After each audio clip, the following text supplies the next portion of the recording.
बच्चे यहाँ पे हम एक केस डिस्कस करने वाले हैं जिसके अंदर हमने क्या किया, एक स्ट्रिंग के साथ में एक बॉटल को बांधा हुआ है और इस बॉटल के अंदर हमने पानी भरा हुआ है। तो हम इसके ऑसिलेशंस को बेसिकली वो देखने वाले हैं, ऑसिलेशंस का टाइम पीरियड नोट डाउन करना है मुझे।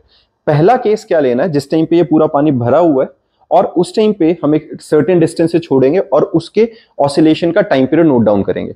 और इसके बाद वाला केस क्या कि इसके अंदर हमने यहाँ पे एक नोजल फंसाई हुई है जिसके अंदर मतलब बॉटल में खड्डा किया हुआ है, ये नोजल निकाल देंगे, पानी निकलना शुरू होगा। तो जब पानी निकलना शुरू हो रहा होगा उस वक्त इसके टाइम पीरियड पे कितना फर्क पड़ना चाहिए, तो डिफरेंस आएगा नहीं आएगा, ज्यादा आएगा टाइम कम आएगा, उस चीज को हम एक्सपेरिमेंटली एक बार कैलकुलेट करके देखते हैं और उसके बाद उसके पीछे के रीजन को समझने की कोशिश करेंगे।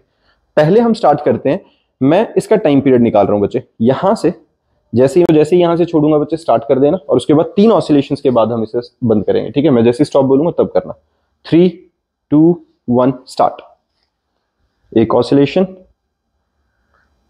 2 ऑसिलेशन, 3 ऑसिलेशन, स्टॉप, ठीक है। तो ये हमारे पास अभी 3 ऑसिलेशंस का टाइम पीरियड आया है और ये कितना है बच्चा हमारे पास 7.23 सेकेंड्स। हमारे पास आया है 0.7 सॉरी हमारे पास आया 7.23 सेकेंड। ये 3 ऑसिलेशंस का आया है, ठीक है।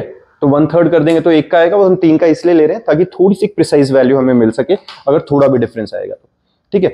अब मैं सब कुछ सेम रखूंगा, बस यहां से कि ये नोजल हटा देता हूं और पानी जब गिर रहा होगा उस वक्त हम टाइम पीरियड निकालेंगे, ठीक है। हाँ, अब हमने क्या किया, यहां से ये नोजल हटा दिया है और मैंने अभी तो उंगली रखी हुई है, जैसे ही मैं छोड़ूंगा उसी टाइम पे हम स्टार्ट करेंगे, ठीक है। 3 2 1 स्टार्ट। एक ऑसिलेशन, 2 ऑसिलेशन, 3 ऑसिलेशन, स्टॉप, ठीक है। हम मतलब 7 सेकेंड 69 मिली सेकेंड्स का, ठीक है। तो यहां पे अब हमने क्या देखा बच्चा, जिस टाइम पे वो पानी निकल रहा था उससे, तो उस वक्त जो टाइम पीरियड आया है 3 ऑसिलेशंस का 7.69 आया है। तो यहां से एक क्लियर दिख रहा है हमें कि जिस टाइम पे पानी निकलना शुरू हुआ तो उसके साथ में जो टाइम पीरियड है ऑसिलेशन को वो इंक्रीज कर गया। अब स्टोरी आती है, इंक्रीज क्यों करेगा, क्योंकि जो हमारे पास ये फॉर्मूला है, इस फॉर्मूला के अकॉर्डिंगली अगर पानी निकल रहा है इसका मतलब मास चेंज हो रहा होगा। क्या चेंजिंग मास की वजह से टाइम पीरियड पे कोई फर्क पड़ रहा है? Since time period is independent of mass, यानी कि मास से तो कोई लेना देना ही नहीं है। तो ऐसा क्या फैक्ट था जिससे पानी नीचे निकलने की वजह से टाइम पीरियड बढ़ गया? तो यहां पर क्या होता है एक्चुअल में, जब हम इस बॉब को, मतलब बॉब मैं क्यों बोल रहा हूं, बेसिकली जब हम सिंपल हार्मोनिक मोशंस पढ़ते हैं तो हम कहते हैं जो मास लटका है उसका नाम हम बॉब रख देते हैं। यहां पे बॉब की जगह हमने बॉटल लगाई है।